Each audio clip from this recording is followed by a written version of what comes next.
So in this video, we're going to do another kinematics example, a little bit more of a complicated one, where we are going to be determining displacement from acceleration.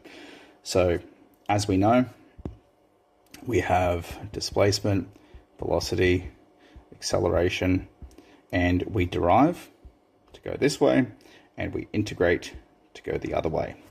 So if I have to go from acceleration up to displacement, that is 2 rounds of integration, and it likely means that we probably need to have 2 starting conditions. But let's see, let's read the question. Okay, the acceleration in meters per second of a particle moving in a line is given by this lovely equation here. So what I'm going to write is A as a function of t is 27e to the negative 3t. Okay. Oh, tricky. Oh, it's an exponential. That's okay. We know how to anti-differentiate them. It's not going to really be any harder at all. T is seconds, x is the displacement in meters. Okay. Part A. Determine the equation for velocity if the particle is initially at rest. So there we go. There's our first condition. Initially at rest. So t is 0, v is 0. When time is 0, it's not moving. So let's get our velocity equation. The velocity equation is just the integral of the acceleration equation with respect to time. So my velocity equation is just the integral of 27e to the negative 3t, again with respect to time.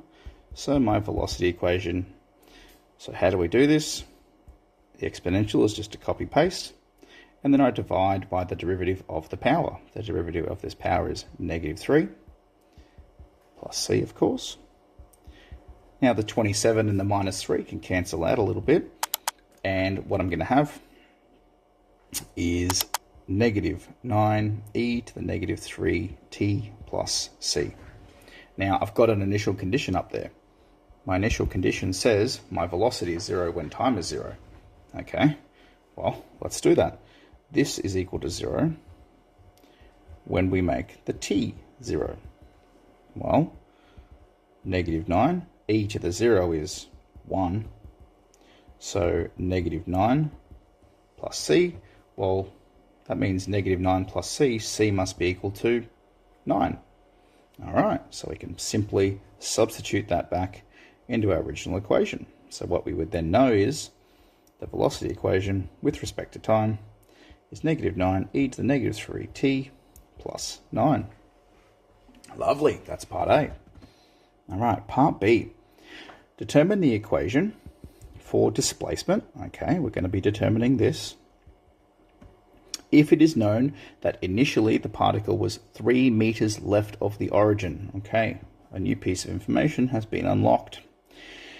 Initially, the particle was 3 meters to the left of the origin. All right, now this is a little trickier, but not really that much. Here we go. Initially, okay, t is 0. Now, the position. 3 meters to the left, if we think about a number line, if we are to the left of the origin, then we're saying x is negative 3. Now, the rest of these skills are the same. Here we go.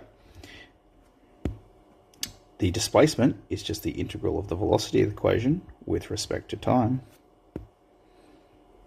which means that the displacement equation is the integral of negative 9 e to the negative 3t plus 9 with respect to time.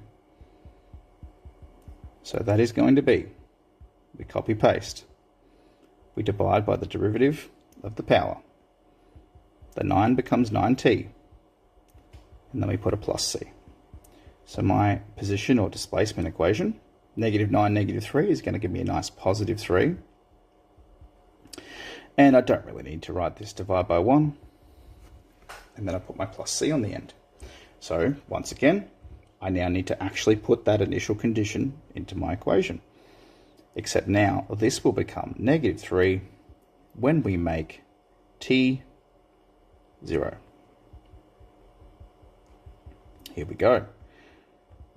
3 times e to the 0 is going to give you 1. 9 times 0 is just 0, so that goes away.